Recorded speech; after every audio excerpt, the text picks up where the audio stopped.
Good evening, everyone. Now that we have our pens in order, we can start our meeting. This is the regular meeting of the Finance and Facilities Committee of the School District of Waukesha.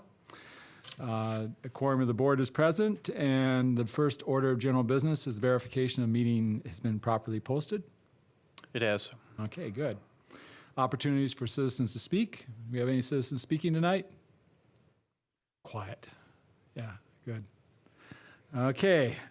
Okay, now we'll get right to our action items. First action item is approval of monthly vouchers. Any questions there, Mrs. Sikora? Yes, we have one question regarding the February 2016 accounts payable vouchers. The question is regarding check number 302419, paid to Carroll University, totaling $19,795. And there's three questions in regards to the invoice. How many students took a youth options course? And that was 33 students that participated in the fall 2015 Youth Options program. Are the charges for the check to Carroll to pay for the first semester or second? They are to pay for 14 students taking 16 courses for the fall semester. And these are payments, and are these partial course payments, or is the invoice for the entire course amount? And it is for the entire amount of each course. Thank you, Joe. Is this a pretty common year, or is it a average year, or is it an uncommon? I don't have the data for the previous year, but I can get that, and I will send that out to all the members. Okay, that would be nice to know. Certainly.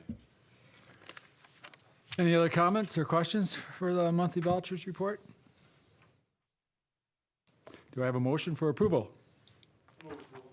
Second. Motion, Mr. McCaffrey, second, Ms. Madden. I assume this is a voice vote, doesn't have to be a roll call. All in favor, say aye. Aye. Aye. Aye. Opposed? Motion passes 5-0. Okay, approval of the continuation of the Montessori program. Are they considering stopping the Montessori program? Well, we worked on the wording on this. This current year was a pilot program. Yeah. So what's attached to your executive summary is a revised agreement, and the changes have been redlined for you so you can see. But ultimately what this agreement is going to do is maintain the current arrangement with them in terms of the counting of students, but it provides a financial framework for the years as these kids move through the grade levels there. One thing I did do, and I think it was Kurt that asked, I attached at the back of your executive summary that financing student category chart. And you can see in the middle I have Montessori. Now I based it on a resident student. You could also have an open enrollment student. I mean, there's always different scenarios. But there's about just under a $1,900 gain for the district. Keep in mind that these kids could go to a non-Waukesha school otherwise. So we think this is a good, plus the aid that we get on these kids. Not that aid is calculated the way the revenue limit is, but we get about $3,860 in state aid, which is property tax offset for every child. So what this agreement does is map out the per pupil payment for grades K through 5th grade. Otherwise, again, the structure's the same as what the pilot was, so the administration's recommending approval.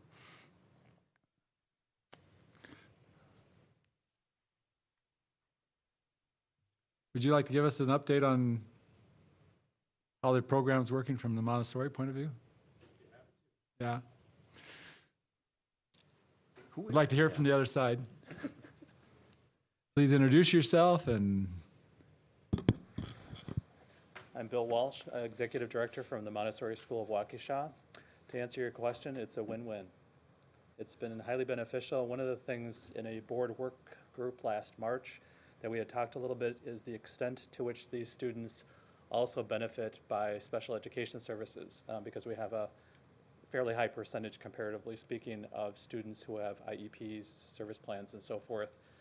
So that's been highly beneficial now in our 7th year of 4K. And of course, under this arrangement, that continues. So we've had quite a lot of your personnel in our building the last couple of years. Really beneficial. okay. Any questions at all for our guest? that I've suddenly invited to speak, or from anyone else? Mr. Como? I have more or less some comments on the contract itself, the agreement going forward. Just a few little tweaks or suggestions for your consideration. And Bill, by the way, I have heard nothing but positive comments, and I'm glad that we're looking at continuing building this relationship and building it out through grade 5 is really what this contract is looking at. And starting with the first page, I think we probably should put something saying that this covers the school years of 2016, 2017 through 2021, right in the title. So where we crossed out 2015, 2016 school year agreement, just put the full range of dates on so that it's easy to know what it covers right away. You don't have to turn to the last page. Moving on to page 4 under miscellaneous. Very minor tweak, 2019, 2020, just a consistency, put a dash instead of a slash. And then the last sentence, I think we need to take out the words "for the next school year." It doesn't read right, so I would suggest that we say, "This agreement will not automatically renew, but SDW will consider a renewal of this contract by March 10th of 2021. And then I did have a question, and this is probably going to Darren. Just wanted to understand the 5-year increment and how we arrived at the increment in the price. What was that based upon? The price is basically what they would receive if they were a charter school. And, you know, if we did not go into this partnership, they could have adopted charter school status, and then we would be losing quite a few kids. No, to I that understand. particular I'm program. just wondering. So it was based off of the charter school reimbursement. Oh, okay. For a private independent charter school. Okay. The same situation we have over with La Casa right now. They went charter, and so we're not able to count those kids. I couldn't remember how we decided to do Yeah. that. We just picked that out of the air, or where No, that it came was from, based so. off of, you know, it might be just a few dollars more than the charter school reimbursement, so that it was worth their while, and then we would also be able to get a small amount as well. Okay. The real benefit for us is adding it into the equalization aid formula, which helps reduce our property taxes.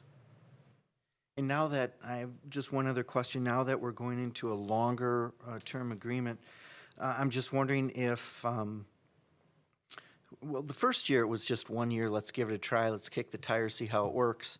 Is the phraseology under miscellaneous strong enough so that each party can get out of the agreement if things come along that we don't anticipate? Are you satisfied with? Well, that's why we're doing an annual contract. I think at some point, you know, this year really wasn't the first, because we've been working with Montessori and the 4K for a number of years, and that's gone very, very well. So this is just another grade. And so, I mean, each year, we'll revisit this, just in case there are some other issues out there, if there's some changes to the school finance laws, or if Montessori has some changes that they need to go through. But I don't foresee that. I think, you know, we'll probably have the same finance system for the next few years. Well, I thought this read that it was for a 5-year agreement. The way it read, not year to year. Am I confused in that, or? Well,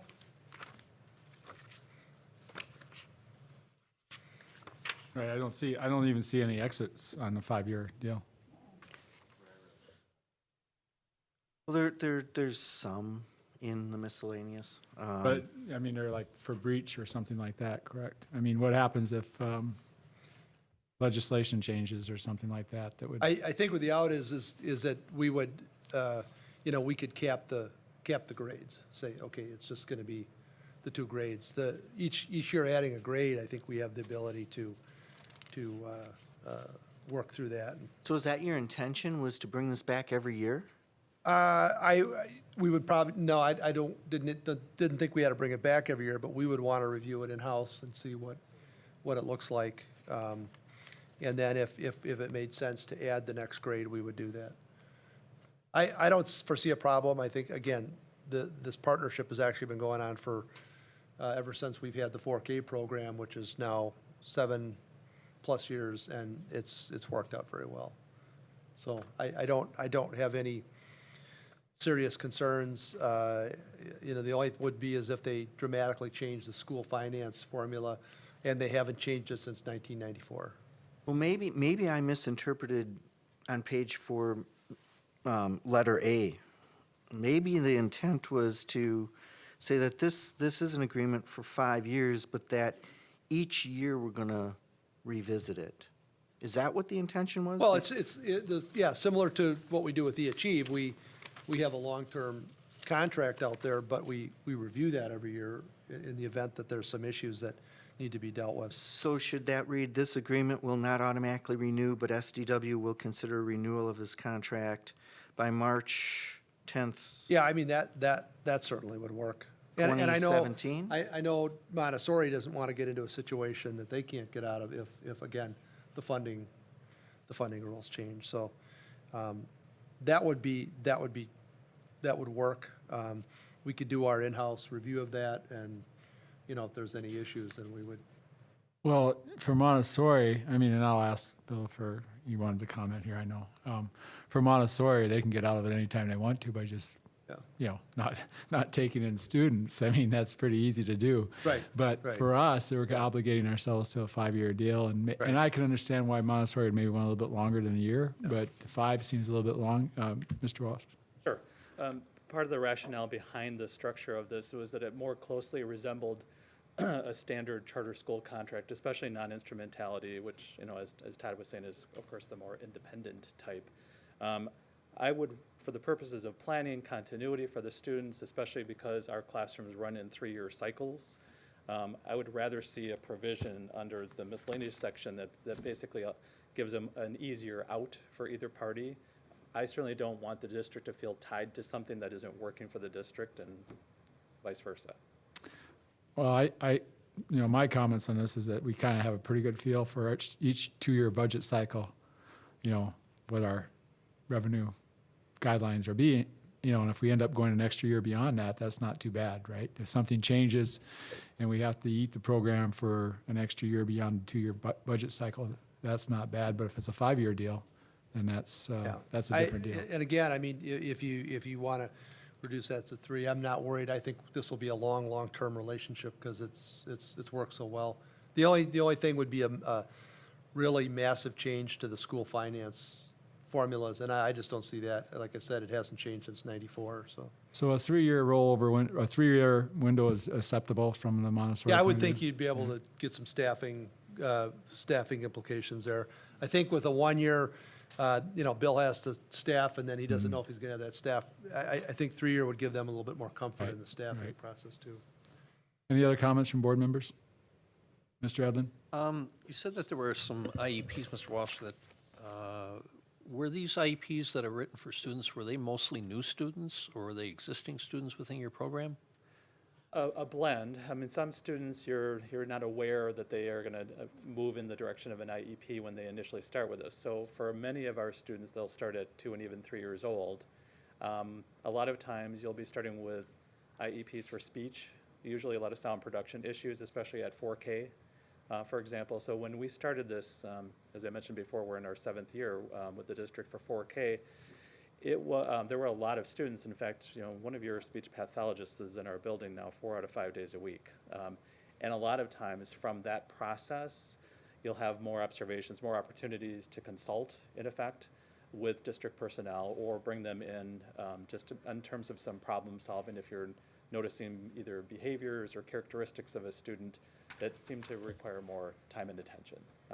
But historically, to answer the other part of the question, historically, we serve about 20 to 23% of our student population have IEPs or service plans. Okay, and how did you handle that before your relationship with the district? Very carefully. Sometimes we would contract with CISA 1, sometimes it would be private independent contractors that had the right credentials. It was a blend. It was a more difficult blend. Okay. Very definitely. And usually it was a burden on the family. Okay. Sometimes their insurance would pay for it, sometimes not. I guess what kind of is throwing a little bit of a red flag up here for me is that we're using additional district resources in addition to providing funding for Montessori. So there's an unaccounted for expense on the district. in But this a area. lot of those kids would be considered district kids otherwise. I mean, the children that Bill's talking about are kids that are, because with this kind of a partnership, we can't discriminate against kids who might have a handicap. So we're providing this, for the students that technically are our students, the ones that have Right. signed up and gone through the partnership. I agreed, but So- I'm just trying to look at this from a financial standpoint, and is the price that we're charging, or they're charging, I guess however you want to look at it, is it accounting for the additional resources that we're providing? I'd have to go back and cost what that person is. I mean, it's not like we have a full-time person there all the time. Is that the only area that we have, staff over there? That I'm aware of. I don't know if there's any, primarily just. Exceptions would specialists. be one student through last year had an adaptive PE person, periodically. It's really a lot in the speech area is the highest concentration at that point. And then, of course, at some point, most of them age out, Okay. as they progress through it. I would imagine there aren't busing services provided? No. No busing, okay. And that's part of the savings, that we don't have to Sure. bus the kids. And so this number that's on the backside of the sheet of $8,200 per student, that's the amount that Montessori collects from us? Right. And that's equivalent to, it's just a slight bit more than the State state aid. charter school reimbursement. And I think that's a little bit more than what a voucher payout would be if they Yeah, were it's probably to about go voucher. 500 more than I take that back. It's probably about 400 more than a high school or secondary voucher, but I think that voucher number is going up next year by, I want to say $109. So Okay. it's not too far off a voucher amount. Is this a new number, or is this $8,200, is this a new number, or was this the number that we had last year? Because I thought it was No, substantially less than this. last year with kindergarten for the first year, because those kids were only in the second year of the revenue control, the amount represented that reimbursement amount, How much was that amount? like 6,500. So that represented 2/3 of what we would get under the revenue control. Okay. And now in the third year that they're here, we'll get the full almost $10,000 per student. Okay, so our net on this would be $1,800. Right. How much was it last year? Broke even, basically. But that's how we had to get it to that point, to make it worthwhile for Montessori and then not have us lose any money on it. That's how we had to go into it. Okay, all right, thank you. Just one question, Mr. Gray. When we talk about these services, if we had those, well, they are our children, right? By statute, there are The children. ones that are part of the partnership, that is correct. And by statute, we do get some federal funds to support services for children of special needs, right? Correct. What title is that nowadays? Well, there's federal flow-through dollars. Okay. And then there's also state aid too on. Okay, so it's above and beyond the normal per pupil revenue limit aid? Correct. Okay, Both so, those would be. Yeah, so- so I mean, depending on what those reimbursements are, it's not going to break even, but it's going to, cover a good chunk of that cost.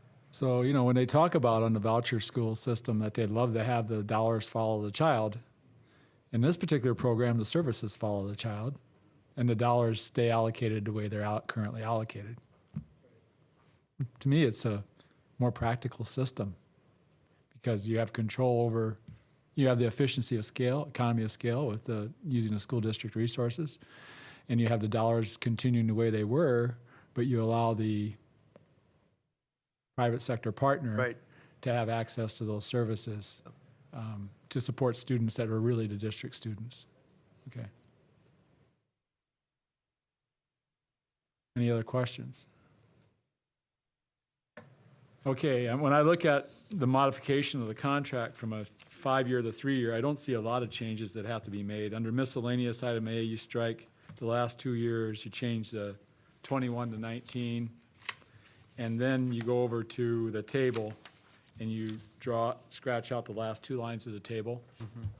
And I didn't see any other changes. Let me see if I marked anything else. Yeah, I didn't see any other changes that had to be made relatively going from a 5-year to a 3-year. So whenever we get This to had, ma- this had been reviewed by Gary Rush's office last year, the year Okay, before, so. yeah. So, I guess those are all the changes I see. If somebody wants to do it 5-year or 3-year, but, or whatever year, or say no at all, I mean, Well, if you were to approve this, you could just approve a contingent on those changes being made, and then. yeah, I just need a motion. I'll move for that. I'll move to approve the contract as amended by reducing it to a 3-year contract per the suggestions you made. Reducing the 5 to 3-year contract. Yeah. right, Okay. I have a motion. Do I have a second? Second. Okay, further discussion on the motion and the second? Give everybody a little time to think. It's a contract. Contracts mean something. Mr. McCaffrey? These can still provide through 5th grade services. It's just a 3-year contract. Is that correct? I mean, you're adding a grade per year. Is that the deal? Correct. So you won't be able to get to 5th grade, but we can still keep it a 5th grade contract, but it's a grade per year. So really, they don't get the 5th grade. You're right, Mr. McCaffrey. So Functionality, you're they saying can, make that change in the title through 3rd grade? yeah. Yeah. Okay, amend the title through 3rd grade. I'll, so it's clear. I'll update, I think it references the grades a couple times throughout, so I'll make those changes as Yeah. well. I think that's a friendly amendment. Maybe we should just, Is that a friendly amendment I'm to the initial motion and the second? It is. I'm Okay. okay with that. It's all been amended appropriately? Well, this, She just said, yes, it is. okay, I didn't hear. Okay. I listen to Pat when she talks. Yeah, smart. I man. was too far away to hear. It's me more than you. Comes from experience. Mr. Edlin, did you have something? I just had one question. Superintendent Gray, can you, the part that really concerns me about this is that we're claiming students that really, we provide no services to other than an IEP. And from a taxpayer standpoint, it's like, well, why are we paying an extra $1,800 a year to educate a student when the school district of Waukesha isn't providing any services? Well, I mean, that's the nature of the partnership. I mean, if, it's similar to a charter school concept. It's just that they are already in business instead of starting from scratch. It helps, to me, it gives another choice for parents in the district where they might otherwise not be able to go there. We are providing services, Mr. Edlin. I mean, just the option that kids who need special help are getting the services, access to the services of the school district. That's something the normal voucher and the other programs don't get. So there is a value to that. Actually, Mr. Walsh said that they used to go through CISA or wherever Yeah, but I to mean, get the services. yeah, So but I'm they- not sure what additional services we're providing. but those are extra services above what a normal voucher school would get. And I'm sure you don't get them from free from CISA. You had to pay for them. No. Absolutely. Yeah, but that's their business expense. I'm speaking about it strictly from a taxpayer's perspective of what are we getting for $1,800? Well, what I'm saying is we are providing extra services, And that is, the special needs stuff. We are providing extra services. It doesn't come for free. okay, thank you. Whether the taxpayers, Very your other similar, point is, yeah. your other point's perfectly fair. Yeah. But it's, I Yeah. was just contesting the idea that we're not providing extra services. We are, Okay. But we are collecting extra money for that, too. yes. And it's not like, it's very similar to our 4K community partners, where they provide we collaborate on curriculum, we're able to collaborate with Montessori on curriculum. In the state of Wisconsin, there's actually quite a few Montessori schools that are part of school districts or have the same partnership. Burlington, Wisconsin is one example. So we're just trying to emulate that in order to provide more choice for parents. But, yeah, I mean, the extra 1,800 will help with special ed or other needs that we have to provide for those kids. Okay.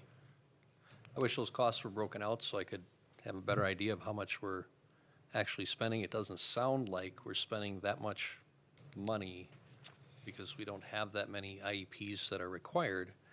And that may be the case now, but I mean, Right. that could occur in Yeah. the future. And then if we didn't have that place, we would be out those funds, so.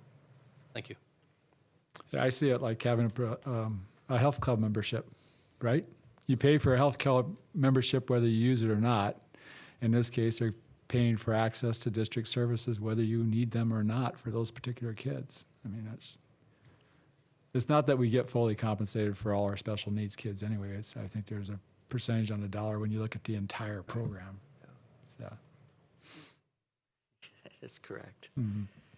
so special needs creates a burden on the district, but it's the burden that we're required to by law to accept, and it's something that the community, I think, understands that. So. Any other questions? Okay, with that, we'll do a roster vote on this because it's a contract. Roll call vote. Mr. McCaffrey? Aye. Mr. Como? All right. Eden? Aye. Mr. Edlund? No. Mr. O'Brien? Aye, motion passes 4-1. Thank you very much. Thank you for the impromptu presentation at, Anytime. yeah. Thank you.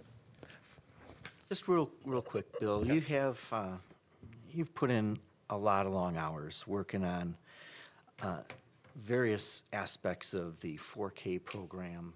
You were one of the handful of people who really spearheaded that, and I think the trust over the years have really grown between our districts, and all the hard work and effort that you've put in really is truly appreciated. And I think that, you could hear in Mr. Gray's voice and other administrators' voice is how those relationships have gone extremely well. And a lot of that's in part because of you being a champion over from Montessori, really working hard, a lot of extra hours off your contract, I'm sure, to get this done. So Contract. just wanted to tip the hat to you. Thank you. And it has not gone unnoticed. I'm sure there are a number of board members that would echo that. I appreciate that. As I said before, it's been mutually beneficial. So And you've been fair, yeah. I just see the advantage to the students. Yeah, well, I would, Ahead. yeah, I'd like to kind of echo Mr. Combs, but there's one other thing, several years ago, there was an effort, that you were proactive in an effort to try and set up under the other charter school rules, a program that we weren't comfortable with. And we didn't approve it, or it didn't proceed for whatever reason. And I think the fact that you've been willing to come back and work out something with us in a very open-minded and collaborative manner speaks first to your character, and it speaks also to the community-oriented nature of the Montessori program here in Waukesha, that we do work closely together, and I would hope that this is seen as something that maybe the rest of the state should look at, in terms of encouraging other school districts to work with, because I do think it's the right way to go about offering more choice to children. I agree. I think it affords more opportunities for everyone involved. Absolutely everyone. Thank you. Thank you. Okay, next action item. We have some real creative changes in our spending coming up for proposals. The next item is approval of equipment acquisition with Apple Inc.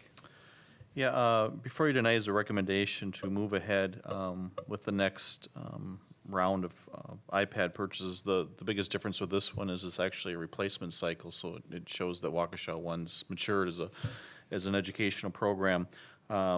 So the purchase we're going to discuss tonight is 3,000 new iPads and 20 MacBooks, but the iPads is obviously the biggest piece of that, for a total just under $1.3 million. My office did investigate the option of leasing like we've done historically with the larger iPad purchases. And as we looked at year-end numbers and having the goal of not leasing in the future because of the cost avoidance of interest expense, et cetera, we started investigating just outright purchase of that equipment.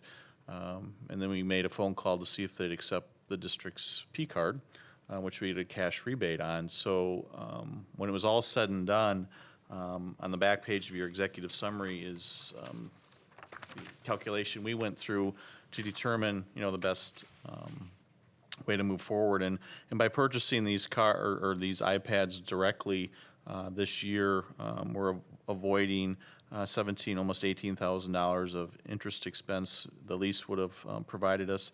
But we're also getting cash rebate on the P card of $23,000, so there's a variance there of just under $41,000. It also allows us some budget flexibility in years to come by not having that set lease payment. So we saw it as a definite more advantageous path to go. And then the next page is kind of a visual of the waves of iPad rollouts you've had in the past. And then this wave, what we call the replacement wave, or R1, is that rollout or the selling of the old ones. And this, I should say, this costing scenario does not include the selling of those old iPads. If you recall, we had some transactions last summer that I think was actually a voucher question at this committee. So we'll go through that same cycle again. So administration recommends that we proceed with a direct purchase with Apple for this round of replacement. One other thing to keep in mind is the legal expenses saved by not leasing, because it goes through a full legal review, which is required by Apple. I didn't factor that into the costing, but those usually cost a few $1,000s by the time it's all said and done. So I can answer any questions you have on the purchase.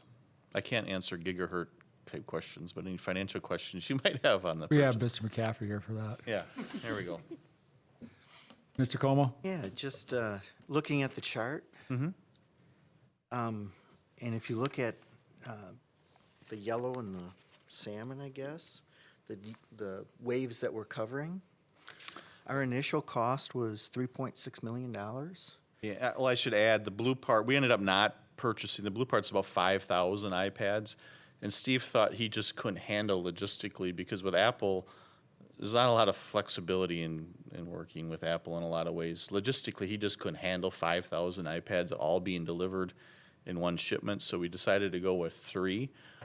We have costed out scenarios of these lease payments going forward. We think we'll end up settling on like a 4,000 iPad cycle every year, so it'll be nice and balanced. So we're doing about 2/3 of this blue section. Okay. Or I guess 3/5 of this blue section, and we'll be back in later in 2016 to address the remaining 2,000 to complete that blue section. Okay. I'm glad that you explained that, because I thought we were getting like the best deal in the world. We're not. Looking at 3.6 million versus 1.3 million. Now, I know technology advances, right? And Yeah. and you can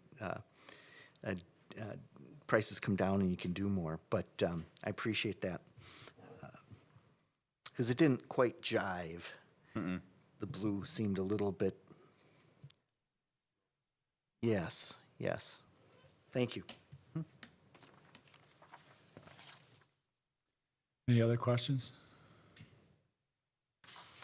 Any gigahertz questions?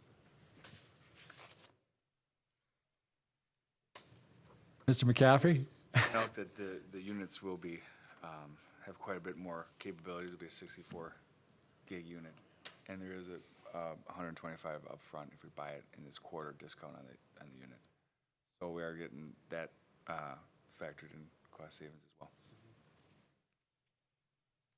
So, I mean, typically, as I recall, Mr. McCaffrey, we've been able to plan that maybe these would be 5-year items. So if we were spending a third, it could be in the 4th and 5th year, we could not be spending this money. And, so if we budgeted $1.2 million a year, in the 4th and 5th year, we might be able to build up our fund balance during those years or do something differently than spend it on Exactly. iPads.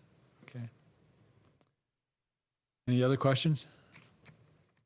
Do I have a motion to approve? I move to approve the equipment acquisition with Apple Incorporated. Do I have a second? Second? Second, a motion from Mr. McCaffrey, second from Mr. Edlin. Any further discussion on the motion? All in favor say aye. Aye. Aye. Opposed? Motion passes 5-0. Budget amendment. Approval of the 2015-2016 budget amendment. I hope this is good news. This is good news. If you recall my long-range budget forecast, I touched on where Joe and I were thinking we were going to finish this fiscal year just briefly as part of that presentation. And those numbers are holding true. So before you tonight is, I look at it, I guess, in two different segments. The first one is a transfer to Fund 38 to make a required principal payment on that debt. We had budgeted the expenditure for that, but we did not budget the revenue for that because at the time, I'm guessing the thinking was they didn't want to make our deficit position look worse than it really was. This debt is tied to a current legal matter that's out there with a potential settlement coming at some point. So the thinking at that time was, let's just wait and see where that comes out. And if we get towards the end of the year, it will be drawn out of fund balance, which would be reimbursed at some point when the settlement comes in. So part of this budget amendment calls for the transfer of $1 million for that principal and interest payment to Fund 38. I included the assumption that I just took that page out of our budget book, and then the amortization schedule on the backside of the executive summary, just so you can see the remaining payment on that debt. I do think this debt is something we probably should take a look at in terms of refinancing at some point, because if you look at the interest rate, it's rather high, but that's another discussion at another time. I just want you to know that we're considering that. The other $2.7 million of the budget transfer really speaks to what Mr. O'Brien mentioned, how we're looking in terms of year end for this year. We have some dollars that we feel should be reallocated to address some needs. $700,000 of it is tied to the Apple purchase to allow us to complete that transaction this year. And then we're recommending a transfer of $2 million to the Capital Improvement Fund to allow a list of projects which I've included to be completed this summer. I've also included a few contingency items because these numbers are budgeted numbers. We would fill them in with actuals once they're known. And if those numbers come in lower than what we're projecting at this point, we would just continue to work our way down this list rather than come back because some of these issues become rather time sensitive as we go forward. So that's the good news. Also, in terms of seeing those numbers for year end hold up, it also reaffirms my belief that next fiscal year we're in a good position in terms of no need for service reductions. I think the board can go ahead with considerations on employee compensation, whether it's steps in lanes or just employee compensation. There's a long list of things you can consider, but I think those conversations are safe to be had at this point, barring any large surprises. But we're getting pretty late in the fiscal year. We're 3/4 of the way through. So I can answer any questions you might have. Otherwise, I would recommend approval. Mr. Edlin? On item 10 for the debt services fund, we make an assumption here. Assumption that we'll be settling our current litigation. And I guess without having a bird in the hand, it's kind of hard to approve a fund transfer that, or I guess it would be a fund transfer, if we don't actually have the cash in hand. The thing is, we're required to make that payment whether there ever is a lawsuit or there isn't. So the board is in no position not to make that payment. So this is really a required transfer to move those funds into Fund 38 to to allow that transaction to occur because the auditor won't allow us to run a deficit Fund 38 fund balance position. So If we wouldn't have the money in hand, where would it come from? I would recommend it coming out of Fund 10 fund balance. I guess that's what, if we had the money in the hand, if, we can always say we're gonna take it out of Fund 10. If we get the money, we can then apply it. We don't know what that settlement's gonna be. I mean, No, there's a lot of unknowns. What is the settlement? What's the timing of that settlement? I've been talking with Joe in terms of next year's budget. I plan on budgeting that revenue being levied directly into Fund 38 to avoid this transfer. Now, we might get a settlement at that point, and we won't need to transfer it, but I think it's better to do it on the front end. But in the situation we find ourselves now, I don't see, there's no option but to transfer that money into from Fund 10 into Fund 38. What you're saying is it should have been budgeted, really. I get why it wasn't. Yeah. It's a personal preference type of thing. I probably would have, in my projections that I shared last month, I included those transfers occurring. I did not factor in a settlement. I'm not smart enough to know when or how much or even if that would come true. So I think going forward, we're in a better place. But that's my personal 'Cause approach. the settlement has nothing to do with the payment. The payment still has to be made whether you have a settlement or not. No, we have a general obligation. The to general make that payment. obligation to make that payment, yeah. By the way, the settlement that we have out there, we will get something.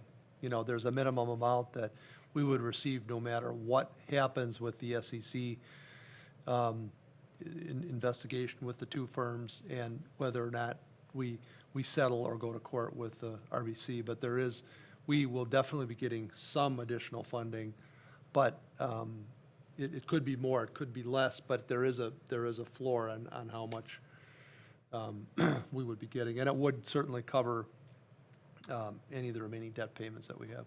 Yeah, and as I recall at this time when we took out this loan, this is when we were under the cloud of the unfunded, Right. the whole mess. And this was a very inexpensive way of dealing with the fact that we were kind of on a credit watch or whatever. And so the interest rate may be a little bit higher, but it was a lot lower than if we tried to go out in the open market at that time. Is that correct? Yeah, it was, state trust fund loan, Yeah.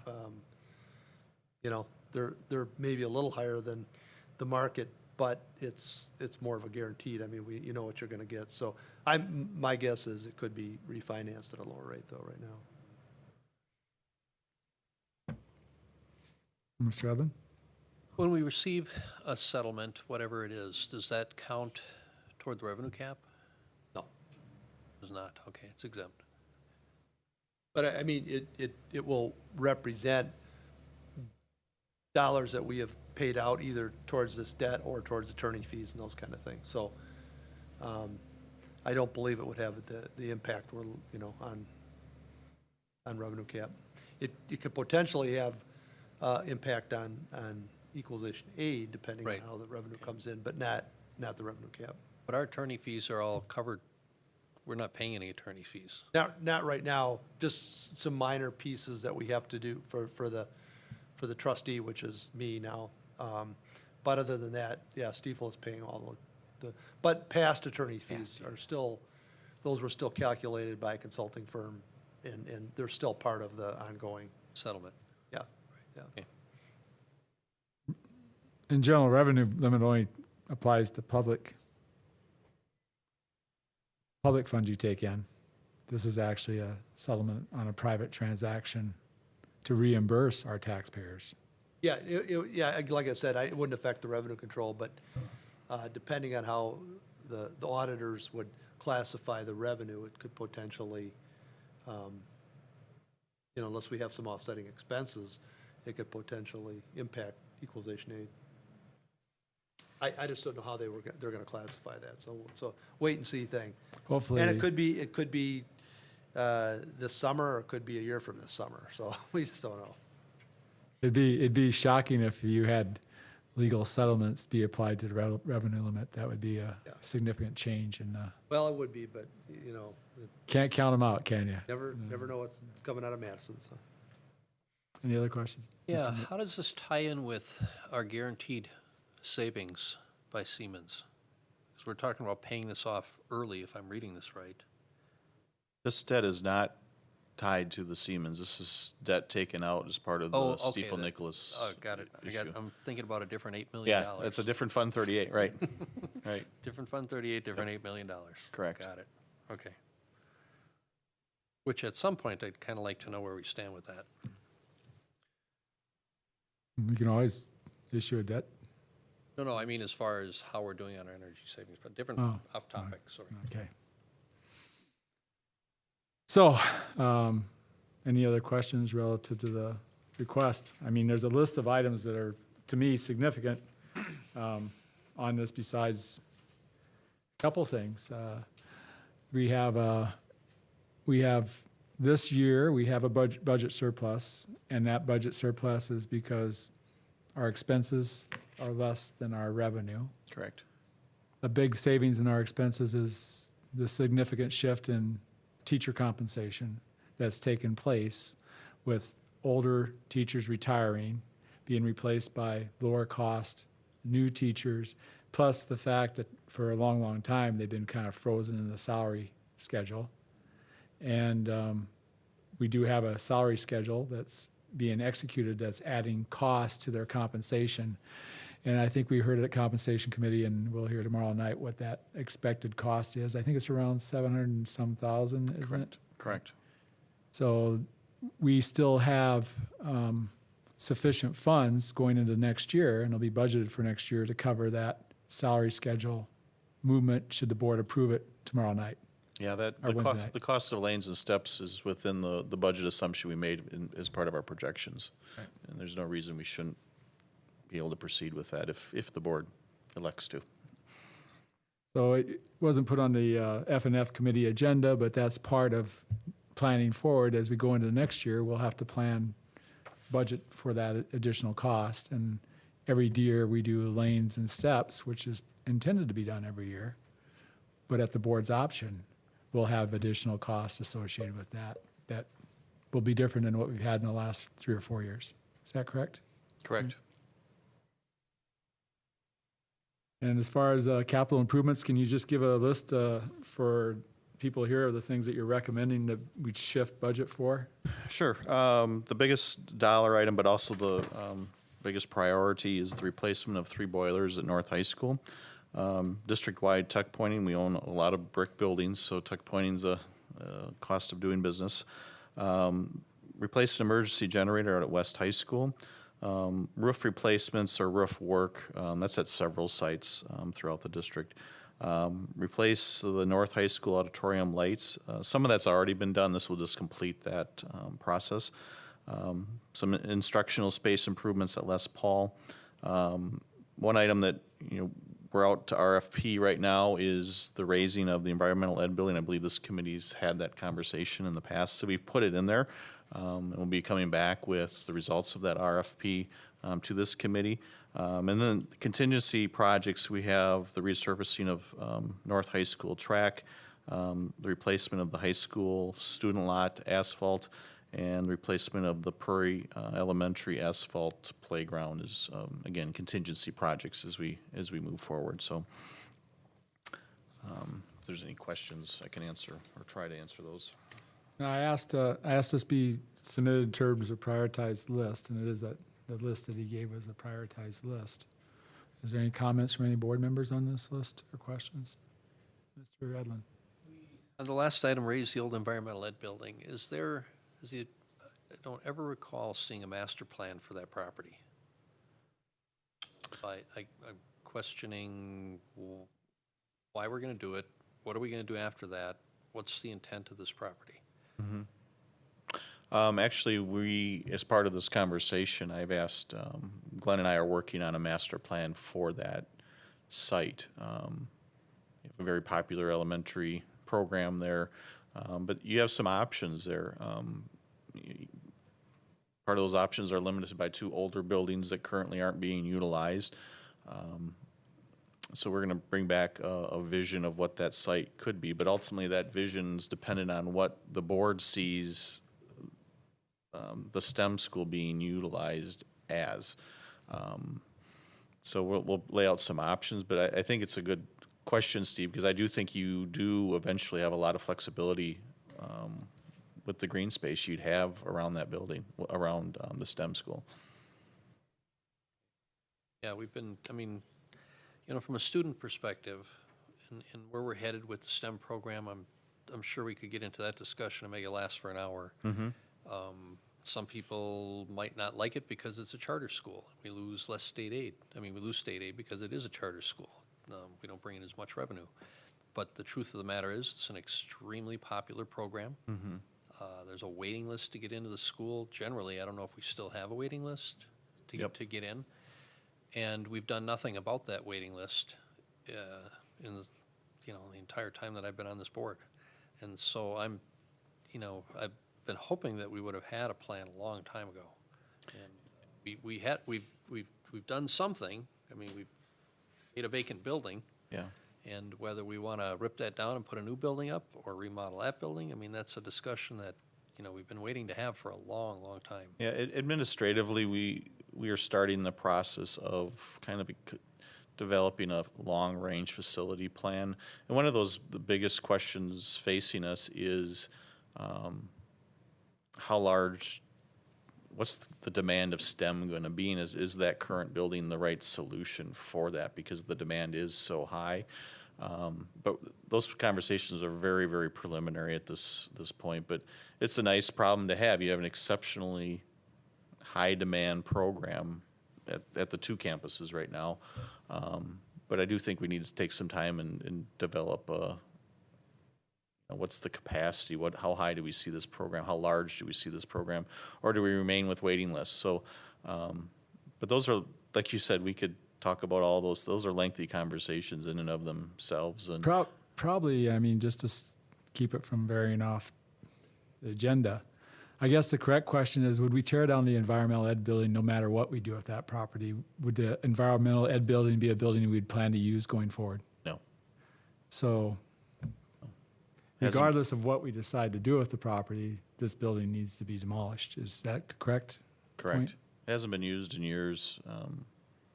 But we had discussed last year about the potential for either rehabbing the old Harvey Phillips building or knocking it down and putting something up that would, you know, help bring in another probably 100 kids. But again, into- in Harvey Phillips building, demolition is not one of the recommended No, items. right, but We're I'm talking saying- about the environmental ed building, Yeah. and I would like to keep it to the environmental ed building, because the Harvey Phillips building gets into a whole different discussion, whether you knock it down, remodel it, or something. But environmental ed building, the proposal is just to knock it down no matter what we do at the site. Correct. Mr. Edlin? Well, I think there's a bigger picture than that, because if we're going to knock down two buildings, it might be more cost-effective for us than to knock down one building. But we And don't, That's why I'd like to see the bigger plan before we just go ahead and start swinging hammers. well, we don't have a Harvey Phillips on the proposal, and if it gets into an expanded discussion on whether we're going to expand the STEM facility or not, that's kind of off the agenda. We'd have to agendize that in some way. Okay. We've had a little bit of discussion on that, but I think that we probably had enough of that. Mr. Edlin? In that case, I'd like to make a motion to eliminate from the capital improvement budget the raising of the old environmental ed building. Mr. Edlin's motion to amend the. We don't have a motion. We don't have a motion. You're making you want to amend for it No, I'm making a motion. by amending that, striking that at the same time. You're approving Well- everything but that one item. Correct. That's your motion? You're approving this? Approving this with striking raising the old environmental education building. Do I have a second?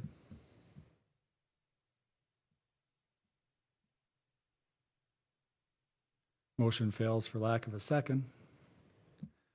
Any other motions or comments?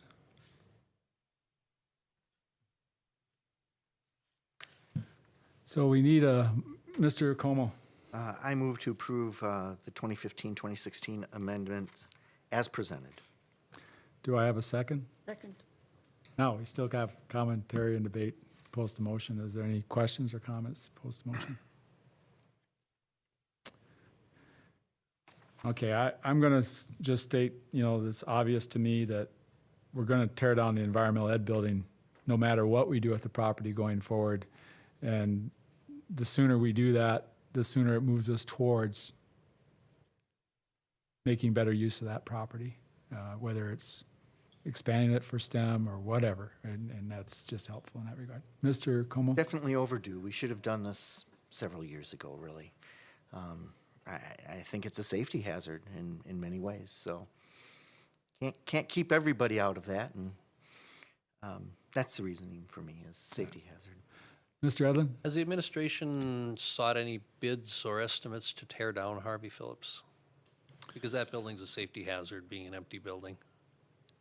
The RFP that went out for the environmental ed, we asked for an alternate on Harvey Phillips just to have a budget number in case that conversation would come up. That was our thinking at the time, plus to see if there was any economy of scale in doing two. But that we won't have. Be bringing that back in April. I don't know if we'll have it back by then, but we'll bring back that information and provide the committee to. We'll take a look at the site as well, but we are getting that. Okay. So It I- won't matter then, though. if Yeah, it just so I- passes tonight. So I guess that's something you could bring back to a future committee meeting if we went ahead. Yes, and we were could planning on- expand it to 2 if we wanted to. We were planning on bringing, I wasn't sure what the conversations had been with environmental ed, so I had planned on bringing it back to you. I figured rather safe than sorry. But we can have that larger conversation. We'll have budget numbers for both buildings. And we might have some visions of what that site can be. Okay, that's enough. Mr. McCaffrey? Is this the building that has the historical, Yep. how we, Our understanding is we've gotten the sign off on that. we have, okay. Yeah, it's a pretty thorough process, but it is complete. Once you get the sign off, you want to knock it down as quick as you going. can. And what's the time frame? The RFPs are back, I think towards the end of the month. So hopefully I'd prefer to have them in April. I just don't know if I'll have that data for the April meeting or not. But it's certainly by May, we should have that conversation completed. Because we'd like to do whatever actions called for or approved. We'd like to get that done in the summer and get it scheduled. Want the building down by the end of the summer. Correct, we've laid out, a vision of what it is. We're gonna, you have summer school and things in there. You wanna work around that, so your summer really starts shrinking up, so we need to get it on the schedule. Right. Okay, any other questions? Okay, all in favor say aye. Bye. Aye. Opposed? No. Motion passes 4-1.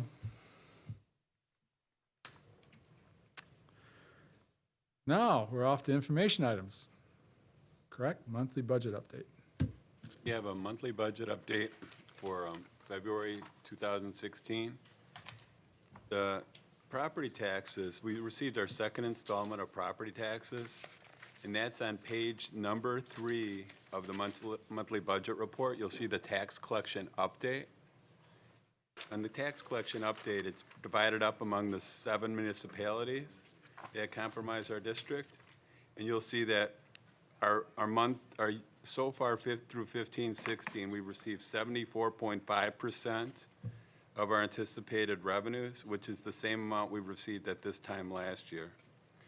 So that accounts for the majority of our funds received for the month of February.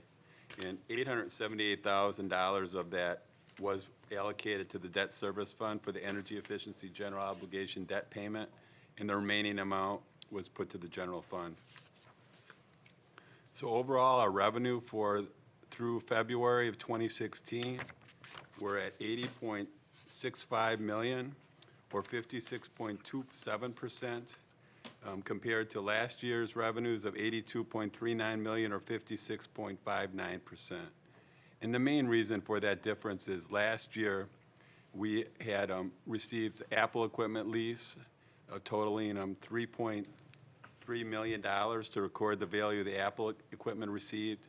And the net effect of that entry is 0 because the capital objects equipment purchase is debited for the same amount. Going over to our expenditures, you'll see that our salaries year-to-date are right in line with what we anticipated and right in line with last year's. We're at 52.44% year-to-date compared to 53.91% last year. And then in our benefits, we're at 57.83% compared to 61.32% last year.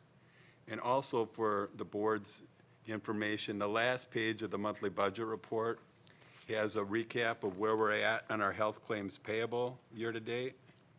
Our balance so far year-to-date is at $2.9 million. And so we'll continue to give you that balance as we continue out through the fiscal year. But as you can see, the ending balance in our health claims payable continues to grow.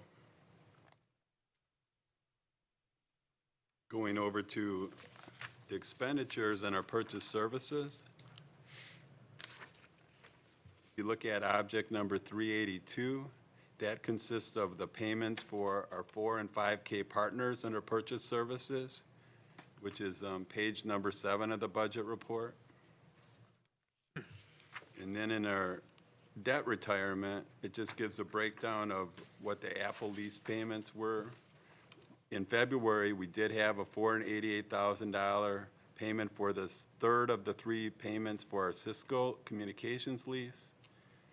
That was our big debt payment for the month of February. Then finally, I'd like to point out in the general fund, object 713, we have a $33,000 workers' compensation credit. And that credit is based on a reduction in workers' compensation claims during the previous fiscal year. Credits are typically paid out 6 months after the policy period ends.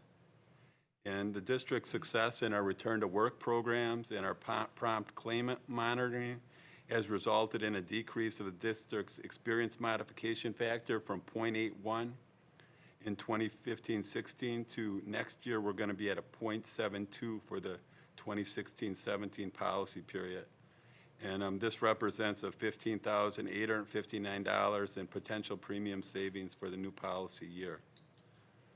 So overall in the general fund, we're looking at the district spending $67 million through February of 2016, or 46.58%, compared to $69.52 million, or 49.29% expended by the same time last year.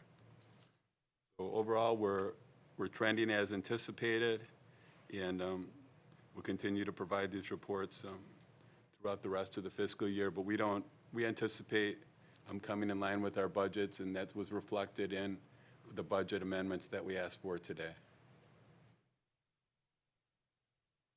Any questions on the monthly budget update? I have just kind of one, and maybe it's going to complicate things a little bit, but when we talk about early retiree premiums and early retiree contributions, I know we're working towards, what do we call that? The delta between a retiree healthcare cost and a regular employee healthcare cost. That started to kick in this last premium year, didn't it? Or does it start kicking in this premium year? Well, it's a gradual. Right. It's a gradual process. It's started to kick in, but it will increase over the next 3 years. Right. So it has started to kick in the last year, and it'll increase. It's a 3-year or 5-year? It's a 5-year process. 5-year, yeah, 5-year process to now, in theory, that should lower the premium cost for our regular employees because they'll no longer be subsidizing Correct. the retiree. Right. Okay, so that's the theory behind that. And then the other thing is we might have a premium adjustment if we continue to build up a balance going into the next year, because we would be overfunding our health care. Yeah, we're nearing the recommended reserves for a self-funded plan. So yeah, I think we at some point have to have that conversation of how do we, now that we're there, assuming we don't get an awful year of claims by next year, where do we go? Where do we go from there? Yeah, because I think the idea of a premium holiday was not necessarily the right way to do it last time, that suddenly we're just not going to charge. No, I think there's a lot better, more effective ways of doing Yeah, that. more efficient than that. I mean, we should follow just normal practices and guidelines, which usually means you lower like you would do in a normal system.